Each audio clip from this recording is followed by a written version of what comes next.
యోబు గ్రంథంలో యోబు జీవితంలో వచ్చిన సమస్య అంతా కూడా యోబు అనుకుంటున్న బాధ ఏంటంటే నేనేమన్నా తప్పు చేశానని దేవుడు అనుకున్నాడేమో, నేనైతే వాస్తవంగా తప్పు చేయలేదు.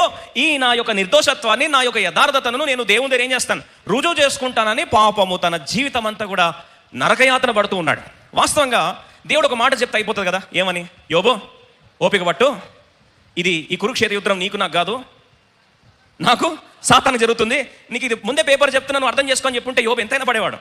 ఎసార్నో మనం అంటాం, ప్రభా నువ్వు ఎంతైనా పెట్టు, నీ కొరకు అగ్ని వంటి కొలిమిలో గుండా నేను వెళ్ళడానికి సిద్ధమే ప్రభా, కానీ ఎందుకు ఇలా తీసుకెళ్తున్నావో ఒక మాట నాకు చెప్పి నువ్వు ఏమైనా చేసుకోను. నా ప్రార్థనకు జవాబు వస్తుందా రాదా?